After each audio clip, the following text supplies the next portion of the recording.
জন্য তিনিও কিন্তু আজকে এই দাবি রেখে গেল এই প্রস্তাবটি সংসদে গৃহীত হোক এবং আমরা ফিরে আসছি আবারও আমাদের বিরোধী দলের বক্তাদের কাছে। আহ্বান করছি মাননীয় বিরোধী দলীয় উপনেতা মার্জিয়া কবিরকে এই পর্যায়ে তার বক্তব্য প্রদান করার জন্য।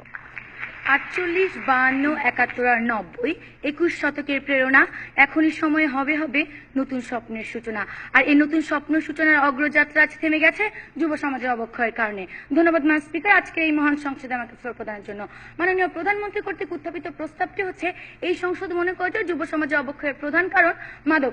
ম্যাম স্পিকার, আমি যখন এই বিষয়টি পেয়েছি বিরোধিতা করার জন্য তখনই আমার মনে দুটি প্রশ্ন জেগে ওঠে।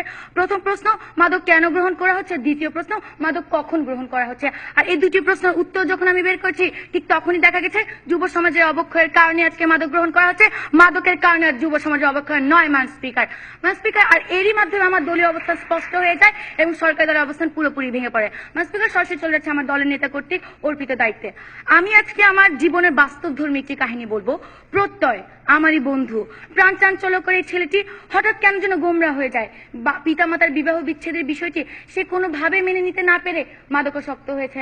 ম্যাম স্পিকার, আমি যখন তাকে জিজ্ঞেস করি তখন সে আমাকে উত্তরে বলে যে সিমিন, আমি যখন ঘুমের ওষুধ খাই না তখন আমার শান্তি লাগে, আমি না সব ভুলে যাই। মা বাবা যতই ঝগড়া করুক না কেন আমার কিছুই আমার কানে যাচ্ছে না। ম্যাম স্পিকার, সে আমাকে সেটাও বলেছে যখন আমি দেয়ালে আঘাত করি তখন দেয়াল দুলে কিন্তু আমার হাত দুলে না। ম্যাম স্পিকার, এই ক্ষেত্রে যে ভালোবাসা তার পিতামাতার কাছ থেকে পাওয়ার কথা ছিল সেই শান্তি নাকি সে মাদকের কাছ থেকে পাচ্ছে। আর এই ক্ষেত্রে যদি মাদকাসক্তি প্রধান কারণ হয় তাহলে কেন সচেতন পরিবারের একজন সদস্য আপনি মাদক গ্রহণ করছেন না? প্রশ্ন রয়ে গেল জাতির এই মহান সংসদে, প্রশ্ন রয়ে ম্যাম স্পিকার সরকারি দলের কাছে।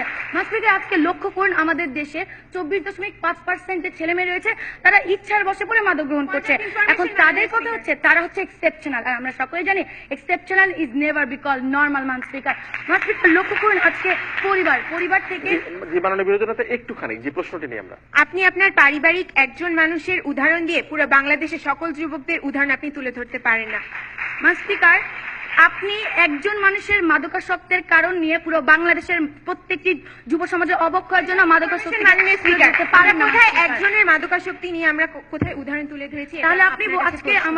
তাহলে আজকে আপনি বলে যাবেন যে আজকে যে অবক্ষয়গুলো ঘটছে সেই অবক্ষয়ের মধ্যে যদি আমরা মাদককে উঠিয়ে দিই যুব সমাজে কি আর কখনো অবক্ষয় ঘটবে না? আর যখন মাদক ছিল না তখন কি যুব সমাজে অবক্ষয় ঘটেনি? আচ্ছা করে অবশ্যই উত্তর দিয়ে যাবেন।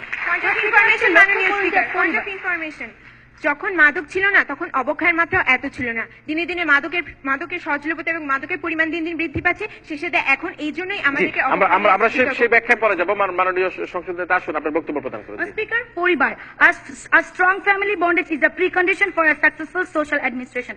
পরিবার থেকে একটি সন্তান সামাজিক নৈতিক মূল্যবোধ শিখে, কিন্তু আজকে এই সন্তানরা পরিবার থেকে সেই সামাজিক নৈতিক মূল্যবোধ শিক্ষা পাচ্ছে কি? ম্যাম স্পিকার, প্রশ্ন রয়ে গেল সরকারি দলের কাছে। ম্যাম স্পিকার, আজকে ঐশী হচ্ছে বর্তমানে আলোচিত একটি নাম, কিন্তু ঐশীর নৈতিক অবক্ষয় কখন ঘটেছে? যখন সে দেখেছে তার পিতা অবৈধ উপায়ে অর্থ উপার্জন করছে, ঠিক তখন ঘটেছে যখন দেখেছে তার পিতামাতা তারই ব্যাপারে অসচেতন। আর সেই নৈতিক অবক্ষয় তাকে ঠেলে নিয়ে গেছে মাদকের কাছে, মাদক তাকে সেই নৈতিক অবক্ষয়ের দিকে ঠেলে নেয়নি। ম্যাম স্পিকার, আজকে লক্ষ্য করুন যে আজকে শিক্ষাই জাতির মেরুদণ্ড। আর কতটুকু নৈতিকতার বিসর্জন দিলে আজকে আমাদের বাংলাদেশের সর্বোচ্চ বিদ্যাপীঠ ঢাকা ইউনিভার্সিটির কয়েকটি প্রাঙ্গণ আজ পরিণত হয়েছে গাড়া রাস্তানায়। আর কত নৈতিকতার বিসর্জন দিলে আপনারা স্বীকার করবেন যে যুব সমাজের অবক্ষয়ের প্রধান কারণ কখনোই মাদক নয়? আজকে যখন আমার আরেকটা প্রশ্ন নেই, শেষ প্রশ্ন। জি, একজন বিবেকবান বিবেক সম্পন্ন মানুষ কি ইচ্ছা করে নিজের সচেতন জ্ঞানে সে কি সমাজের অবক্ষয় ঘটাবে? স্পিকার, প্রশ্নটি খুবই হাস্যকর। আমরা তো আজকে সেটাই বলছি, একটি সচেতন মানুষ কখনো মাদক গ্রহণ করছে না। যখন নৈতিক অবক্ষয় ঘটছে পুরো প্রশ্ন, মানুষের বিবেক কখন লোপ পায়? প্রতিপক্ষ মাদকের কারণে কি মানুষের বিবেক লোপ পাচ্ছে? যখন সে অসচেতন, ধর্মীয় শিক্ষা মেনে চলছে না, সুশিক্ষার অভাব হচ্ছে, ঠিক তখনই নৈতিক অবক্ষয় করছে এবং ঠিক তখনই সে মাদক গ্রহণ করছে। আমি আমার বক্তব্য আজকে লক্ষ্য করুন যে অর্ডার প্লিজ। আর কতটুকু নৈতিকতার বিসর্জন দিলে তারা এটি স্বীকার করবেন যে যুব সমাজের অবক্ষয়ের পিছনে কখনই মাদক প্রধান কারণে? স্পিকার, লক্ষ্য করুন আজকে একটি যুবক যখন তার বাবার কষ্টের টাকায় লেখাপড়া করে যখন চাকরি পাচ্ছে না, যখন দারিদ্রতার কারণে তার সকল ইচ্ছাকে আজ কবর দিতে হচ্ছে, ঠিক সেই সময়টা যে হতাশা, সেই হতাশাকে আপনারা বুঝবেন। সেই হতাশার কারণে আজকে সে বিভিন্ন ধরনের অপরাধ দিকে ঝুঁকে যাচ্ছে। ম্যাম স্পিকার, আর অপরাধ কতটুকু মাদক নিয়ন্ত্রণ করছে আজকে আমার সেটি সরকারি দলের কাছে প্রশ্ন। ম্যাম স্পিকার, লক্ষ্য করুন আজকে আমরা যে ধর্ম ধর্ম আমাদেরকে শান্তি দিক শিখাবে, ধর্ম শান্তির প্রতীক। কিন্তু আজকে এই যে এই ধর্মের নামে আমরা এই যুব সমাজ মৌলবাদ জঙ্গিবাদ ছড়াচ্ছে, সেইটুকুর কারণে যে অবক্ষয় ঘটছে তা কিভাবে মাদক নিয়ন্ত্রণ করবে মান স্পিকার? প্রশ্ন রয়ে গেল সরকারি দলের কাছে। মান স্পিকার, এগুলোর মাধ্যমে আজকে আপনারা কিভাবে বলছেন যে যুব সমাজের অবক্ষয়ের প্রধান কারণ হচ্ছে মাদক? মান স্পিকার, আজকে আমি বিভিন্ন ধরনের কারণের মাধ্যমে এটি স্পষ্ট করে দিয়ে গেলাম যে যুব সমাজের অবক্ষয়ের প্রধান কারণ কখনো এই মাদক নয়। আমার দলের সাংসদের এসে আরো স্পষ্ট কারণ দেখিয়ে যাবেন। মান স্পিকার, আজকে যদি তারা এটি প্রমাণ করতে চাইতো যে যুব সমাজের অবক্ষয়ের প্রধান কারণ, তাহলে তাদের এটিও প্রমাণ করার কথা ছিল যে আমরা যে আমাদের দলের নেতা এবং আমি যে ক্ষেত্রগুলো দেখে গেছি সেই ক্ষেত্রগুলো যুব সমাজের অবক্ষয়ের পিছনে কখনোই প্রধান কারণ হিসেবে দায়ী নয় মান স্পিকার। কিন্তু তারা সেটি দেখাতে ব্যর্থ হয়েছেন। আশা করি সাংসদ এসে সেটি দেখিয়ে যাবেন।